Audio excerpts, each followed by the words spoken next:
Hi guys, and welcome back to my channel. My name is Dita. I make videos on art and lifestyle stuff and bullet journaling. If you're interested in that, hit subscribe and you can get to see more of my life, my thoughts, and my art. So, today we are talking about end of year goals. I think it's important to kind of reassess towards the end of the year, because you might have set all these big grand goals at the beginning of the year. If you're like me, you forgot about them, and you didn't track them. So it's kind of good to revisit, to think about what it is that you really wanted to accomplish. I didn't really revisit my earlier goals because I don't know where they are, if I did them. Like, I don't remember if I really set some goals. Probably not. I didn't really have a good planning system there. I think I've kind of solidified it now. But I do want to go over some of the things that I am working towards right now. So one of the first things that I did was make a little brainstorm for November and December. Now this is taken directly from Kaylin Nicholson's Plan With Me video from Youtober of this year. I'll link it down below for you guys. But I really liked her setup for this, and I thought it was a good way to kind of do it. Now, she divided it into soul and dream. Now, soul is like personal, lifestyle, stuff like that. Dream is more business related stuff. So for me, I did my Instagram, YouTube, blog, and like my schedule and what I was working towards there. I'm just going to go over some of these so you kind of see what I'm working towards. Now, on the soul side, on the personal side, I had a couple different categories. I had home, finances, movies, mental wellness, and reading. I felt very cluttered in my apartment. I only moved here in August. It feels like we're still settling in just because of how messy things are. My goals there are to kind of clear surfaces, so just declutter all my surfaces and then create little pockets of beauty in areas, so finding little places where things live. Like, I just want to make homes for everything. So that's something I'm working on, and part of that's going to be decluttering, part of that's going to be rearranging. I've already done some of it. I still have a lot to do. I did the kitchen. That was great. I feel so much better about that. It's a mess right now, so I'm not going to show it to you, but for the most part, there's not as many things living on the counters anymore, and that was the ultimate goal there. And my food is bubbling, so I'm going to be right back.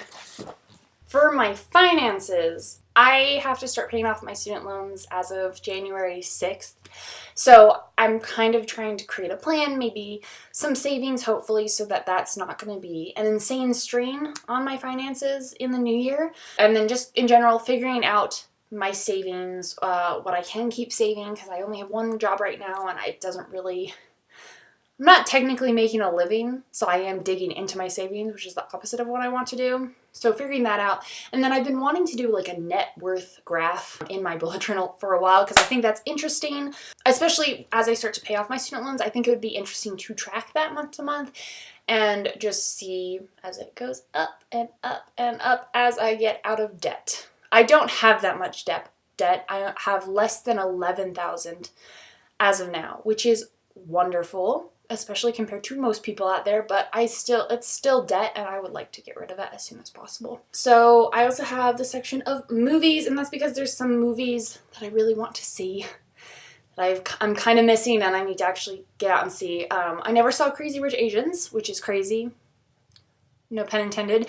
And I know it's out of theaters in most places, but there's a little like $4 theater near my house that's still playing it, and hopefully we'll be playing it after Thanksgiving. I also want to see Bad Times at the El Royale, which my boyfriend also wants to see, so we're figuring out a date when we can go see that, just because it looks like it has a great cast and it looks like a fun movie. I just watched Lady Gaga's documentary 5'2", and it was super great, and now I really want to see A Star Is Born even more, because I was excited. Bradley Cooper and Lady Gaga sounded awesome, so now I just gotta make a way to see that soon. And then I also put just more evening chill movies, just watching more movies at night instead of TV shows. I've been wanting to watch more documentaries, hence the Lady Gaga documentary, so that's also in there just as something to do more of towards the end of the year. It's not really a goal, it's more just do more of this. For reading, I have finished books I'm currently reading and prep 2019 reads. So if you guys follow me on Instagram, you will have seen some of my stories in the past couple weeks where I've been prepping my reading list. So I've been updating my to read list, and I'm starting to kind of solidify what are some of the books that I want to read first going into the new year, just picking out the ones I'm most interested in. So I'm prepping 2019 reads, and then so far I have finished 2 out of the 3 main books that I'm reading.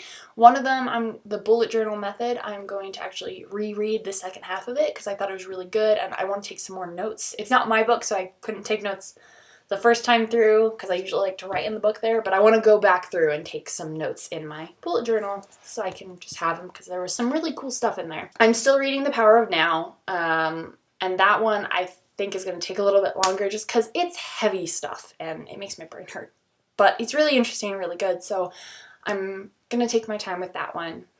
And then for mental wellness, I did meditation for 5 days and it was awesome, and I haven't done it in a month. So want to get back into that, and more importantly, want to get back into yoga because I am stiff and my Heelys is so tight that I limp. Retail is rough on the body, and I need a yoga practice to kind of do preventative care on that, and I haven't been doing it. So working on that. And then I have Insta, blog, and YouTube. And so it's more about just creating habits, batching content. For today, I am filming 4 videos, and then I'm going to try and get them edited so that I can have stuff go up while I'm gone, or I'm at home over Thanksgiving. And so just batching content, trying to be ahead, not doing things the night before, stuff like that. So that's what I'm currently working on for that. And so hopefully by the end of the year, I will be in a solid schedule and habit of producing my content. So that's basically what I did to plan my goals. And aside from that, I'm trying to keep those in mind. I'm visiting this page every now and again. I have my habit trackers here, and then I have a wellness tracker here, and I'm using those to remind me of my habits. And then I'm also doing Matt Ragland's style of progress stuff with the progress bars over here in my weekly / daily spreads, kind of to just track how much time I'm spending on stuff, but also again it reminds me to work on stuff, because if the bar isn't filled up at all, that means I need to do some filming for this week, or some editing, or some blogging, whatever it is. So trying to keep that in mind as well. What works best for me, I found, really is just repetition and seeing it again and again and remembering that this is what I need to do, and just to keep chipping away at it slowly. Anyway, that is it for today. I hope you guys enjoyed hearing about my end of year goals and stuff. I hope you guys are setting some goals. Give this video a thumbs up if you liked it. It really means a lot, and it also helps me, as does hitting the Amazon affiliate links in my equipment list down in the description. If you hit that link and then you buy anything on the Amazon site within 24 hours, I get a very teeny tiny percentage of that purchase. So realistically, 3 cents, but it is something, and it also doesn't disqualify me from the program by the end of the year. So go ahead and do that if you want to support this channel, and I will talk to you guys soon. Thanks so much for watching. Bye, guys.